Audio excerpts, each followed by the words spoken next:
quiero saber cómo era el gobierno de Perón y Aramburu, Dios. Realiza un cuadro comparativo entre el gobierno de Perón y el de Aramburu. ¿Qué diferencias se encuentran? ¿Qué pasa el 16 de junio de 1956? ¿De qué sirve? Digo, saber la aviación del bombardeo. ¿Quién estaba a cargo de la aviación nacional en ese entonces? ¿Por qué bombardearon la ciudad? ¿Quién lo hizo? ¿Para qué me sirve la historia, Dios?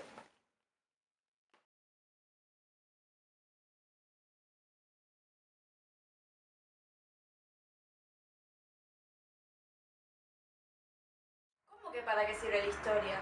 La historia sirve para que sepamos cómo somos hoy los argentinos, de qué sufrimos, a qué tememos, qué deseamos y qué podemos alcanzar si miramos hacia atrás y aprendemos del pasado. Porque sin pasado, el presente no tiene sentido. Nadie puede ser hoy sin haber sido antes.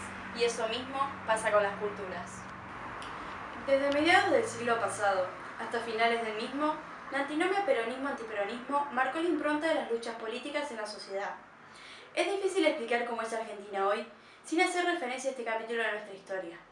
Así, a partir del peronismo, la Argentinidad está atravesada por un itinerario de odios y de amores que pueden ser revelados a través del análisis de los hechos. La aparición del peronismo en 1945 en la Argentina produjo una clara división social y política de la población, entre peronistas y antiperonistas, con componentes altamente emocionales. Una verdadera antinomia. El término antinomia, para nuestro caso, expresa la existencia de dos proyectos políticos distintos y contradictorios entre sí, que dividen la sociedad en bandos irreconciliables, anula la negociación y busca el predominio de uno sobre el otro.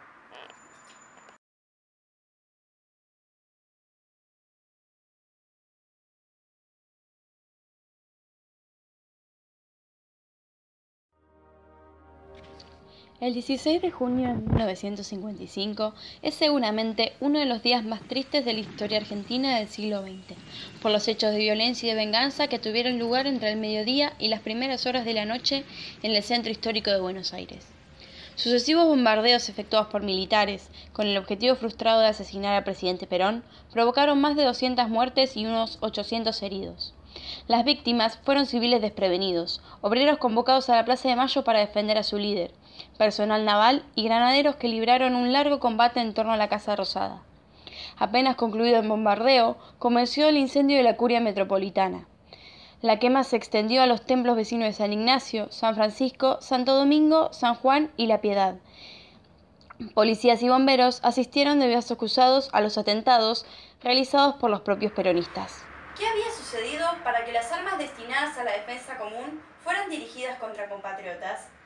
¿Qué había producido la parálisis de las fuerzas del orden para que asistieran al saqueo de los templos sin inmutarse?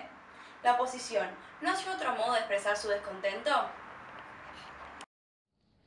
Transcurría la mitad del segundo mandato de Perón, pero aunque el sistema republicano mantuviera las formalidades, todo se había subordinado, desde tiempo atrás, al Poder Ejecutivo. La Corte Suprema, los tribunales de justicia, la Cámara de Diputados, que contaban con una representación opositora reducida al mínimo. Un opositor o un simple disidente no podía hablar por radio para expresar su opinión. Si estudiaba en la universidad, precisaba el certificado de buena conducta policial. Si era docente, debía afiliarse al partido gobernante. La sociedad estaba dividida. En términos sociales, el antiperonismo tenía un gran arraigo en la clase alta, en la que casi no había simpatizantes peronistas, y una importante presencia en las clases medias urbanas, sobre todo en la ciudad de Buenos Aires. Sus mansiones. Quien quiera abolir la democracia, levante la mano. Yo quisiera una especie de dictador militar como Juan Domingo Perón. Cuando te hacía desaparecer, seguías desaparecido. Y su esposa era Madonna. Si bien Perón era militar y hubo muchos militares peronistas, el antiperonismo tuvo una gran presencia en las Fuerzas Armadas, y muy especialmente en la Marina. En 1955, poco antes del golpe, espontáneamente los antiperonistas comenzaron a llamarse a sí mismos gorilas. El término se hizo popular a raíz de su utilización en un popular programa cómico radial de la época llamado La Revista Dislocada, conducido por Delford Di Cassolo. Que andarán por allí, que andarán por aquí, debe ser los gorilas, debe ser, que andarán por allí, debe ser los gorilas, debe ser. Algunos sectores antiperonistas desarrollaron posiciones discriminatorias en las que se consideraba a los peronistas como negros, dándole a la palabra negro un sentido sumamente peyorativo. Tal situación constituía el caldo de cultivo del golpismo. Hasta 1954 eran pocos los militares dispuestos a todo para acabar con el régimen y muy escasos los políticos civiles que los acompañaban.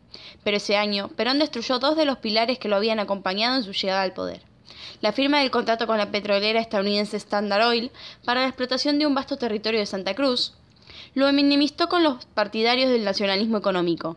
El segundo, mucho más grave, la ruptura con la Iglesia Católica, fue consecuencia del afán del gobierno de constituirse en el único poder capaz de tomar la iniciativa en todos los aspectos de la vida de los argentinos, y, en particular, en relación con la juventud.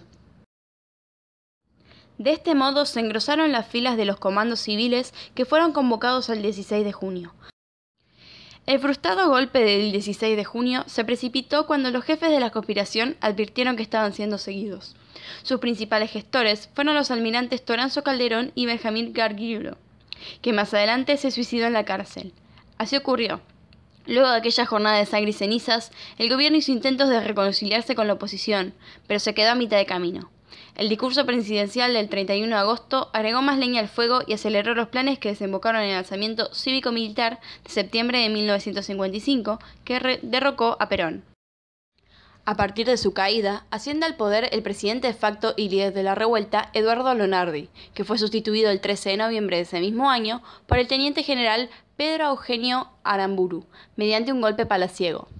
El tirano ha caído. Que el pueblo salga a la calle a vivar la revolución. ¡Viva la patria! ¡Viva la libertad!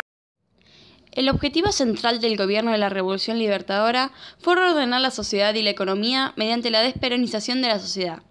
Esta operación no solo incluyó medidas represivas hacia quienes manifestaran adhesión al peronismo, sino que realizó cambios en la Constitución. Se llegó también a implementar la ley marcial, la cual desembocó en fusilamientos como los de junio de 1956.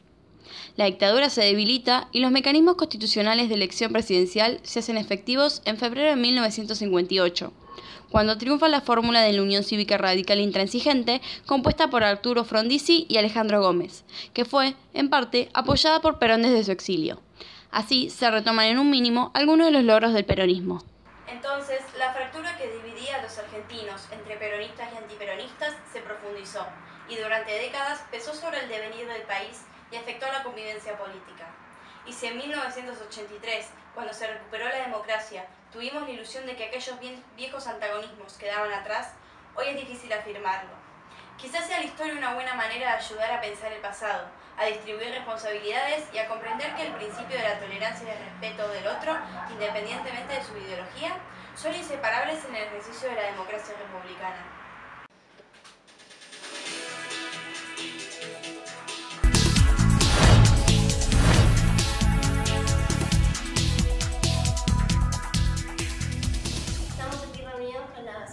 De vecinos del municipio de Esteban Echeverría que vienen a decirnos algo que nos importa a todos.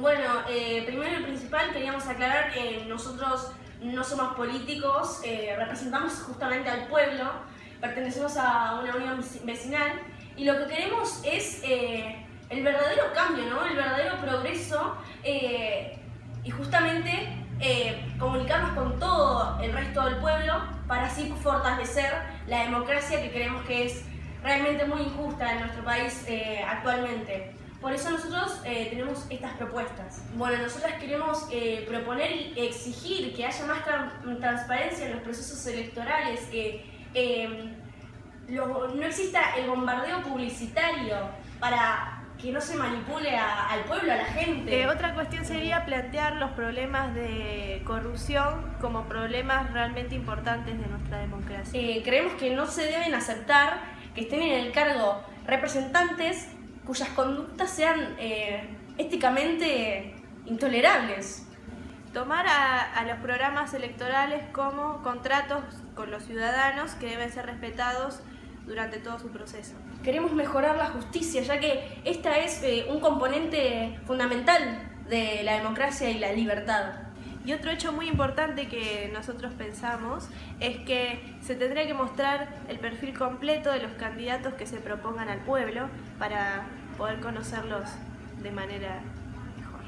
También queremos penar a quienes no cumplan sus responsabilidades establecidas en las plataformas mismas, ¿no?